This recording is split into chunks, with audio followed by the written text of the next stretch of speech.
Hello everybody and welcome back to Tehillim Treasures, where every week we are going to learn through two chapters of Tehillim, beginning with chapter Aleph, going all the way to Kapitel Kuf Nun, 150 chapters of Tehillim, David HaMelech's timeless treasures.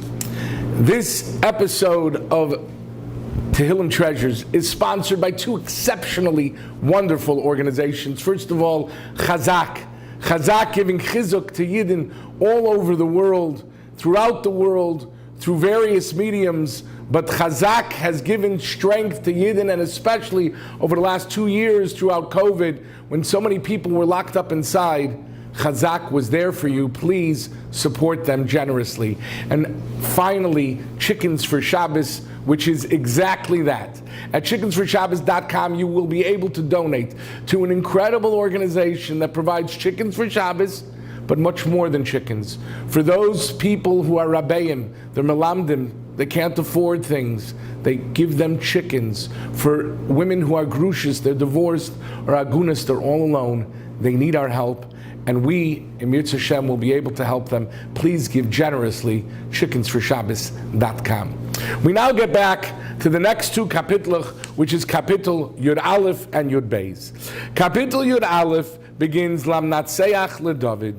David HaMelech sings a mizmor, he sings a song, and he starts with two words, and these two words are words that you should hold in your pocket. Bashem Chosisi. In Hashem, I trust.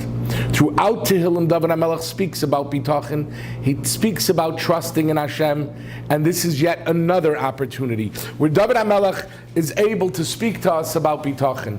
The truth is that bitachon is not something that you check the box and you move on. It is a lifelong struggle. We're constantly tested with bitachon challenges, and we have to do our utmost to be able to rise to those challenges. That when we feel like matters are totally in our own hands, we have to realize that HaKadosh Baruch Hu is controlling the world, and vice versa. We should not panic when we feel like we have no control. We need to remember that the Ribbono Shel Olam will A, never do anything to hurt us, and B, controls the entire world. If you can remember those two thoughts, put Bashem Chosisi in your pocket, hold it dear to your heart, you will never, ever be lost, and you'll live through life so much more comfortably and pleasurably. Now, the words Me'olam kivinu lach at the end of Moedim have very interesting Rashi Tevis. The Rashi Tevis of Me'olam kivinu lach spell the word makol. Makol, mem kuf lamed. And a makal, or a makol, is a staff, a stick. Yaakov Avinu says, Ki v'makli avarti es hayardein hazeh. Running away from Esav, Yaakov Avinu is being pursued. Esav Arasha is ready to hound him, to kill him. And he crosses with his staff, with his stick. Ki v'makli avarti es hayardein hazeh. Really? That's not going to get you very far, Yaakov Avinu. How are you going to defend yourself against Esav Harasha with a little staff? And the answer is, Me'olam kivinu lach is Rashi Tevis Makol. A person has to remember, and we should remember this when we say Moedim Anachnu Lach, in that kapitel of Shemona Esrei, in that chapter, in that bracha of Shemona Esrei. Person needs to remember that if we are armed with the staff, with the stick, the makol, that Yaakov Avinu has carried, that Moshe Rabbeinu carried, that Yidden throughout the generations have carried, we will never be lost. We could be pursued by our enemies, and this can happen to somebody at work. It can happen to somebody when he's hounded with various trials and tribulations that happen in everyday normal life. But if you hold on to the trust, if you hold on to the Ribbono Shel Olam, and that's all you hold on to, you will always be in good hands. There's a gewaldige Maisa. Reb Zundel of Salant was a great tzaddik, and the doctors in Yerushalayim were worried that his daughter was having very, very great difficulty. She was very sick. And much anxiety and worry went into it, not from Reb Zundel though. Reb Zundel sent his son-in-law, And he told him, listen, there's going to be an operation performed. We do not have the necessary funds.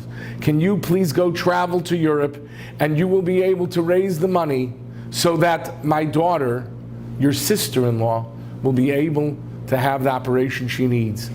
And Reb Shmuel set out on his journey, and he went collecting, but he did not really have much success. He was very, very broken about it. And he called up his father-in-law, whose name, by the way, was the same name as his name. So Reb Zundel Salant told his son-in-law, Reb Shmuel Salant, to go collecting, and Reb Shmuel Salant told his father-in-law he's not having very much success. How about you write me a ksav hamlotza, write me a letter of approbation, give me a haskama. When people hear that Reb Zundel Salant's daughter is sick and that she needs someone to give money, everybody will give. Reb Zundel responded, no, you are placing your trust in something or someone other than the Ribbono Shel Olam, and that is not the way we live. Sure enough, Reb Shmuel did not rely on it. Eventually they were zoichet to get the money, and she had a refuah shalema. Imagine that.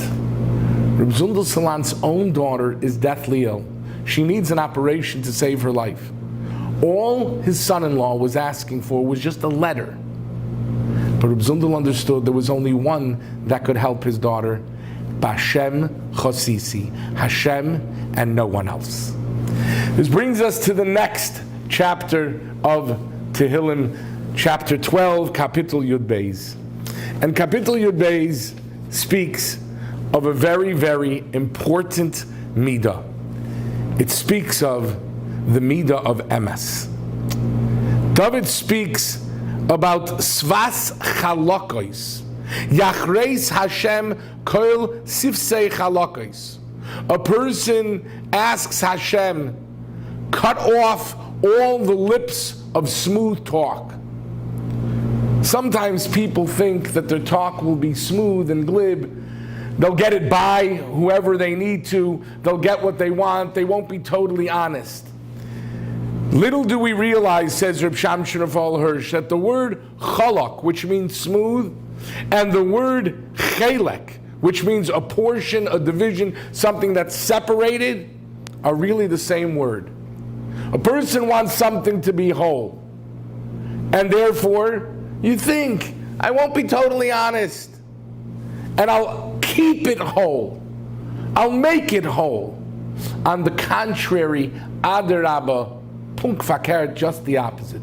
If a person speaks dishonestly, then unfortunately, not only will it not remain whole, it will fall and crumble, and everything you hoped and dreamed for will not come true.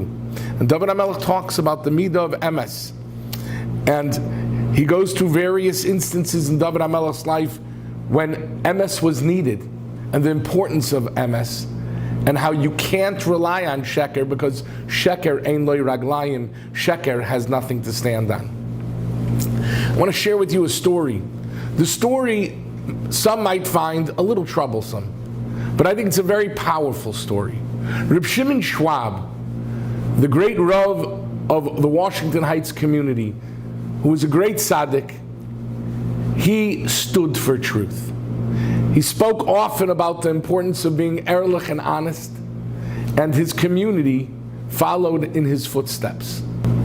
I'd like to share with you a story about Reb Shimon Schwab. And Reb Shimon Schwab was the Rav of the Washington Heights community, and he preached to his community about the importance of emes, of truth, of saying the truth, of being truthful. And his community followed in his footsteps, and the Washington Heights community is a very ehrlich community. And he drew upon his experiences as a childhood, the message that his father gave him. One time his mother asked him to go buy some groceries from the store. She gave him money, he went to the store, and there was some leftover change.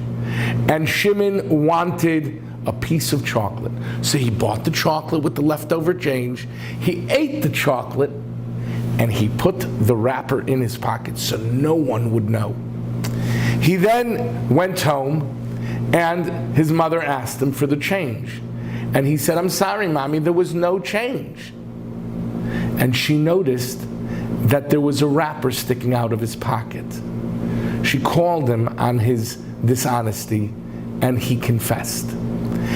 That Friday night, Shimon is sitting at the Shabbos table, and his father sings Shalom Aleichem, and he sings Eishes Chayil, and then it's time to give out the brachas. The beautiful bracha that a father gives his child every single Friday night. And each child stepped forward to get their bracha. But when it came to Shimon's turn, his father looked him squarely in the eyes and he said, Shimon, today you did not tell the emes. And when someone doesn't say the truth, there is no bracha in his life. Tonight, you don't get a bracha. And this very painful episode taught Shimon to never lie. And in his estimation, he said he never knowingly told a lie for the rest of his life. It is a hurtful story, but sometimes, especially when people are younger, they need to learn the importance of being honest. And when you're honest, you will see all the bracha in the world.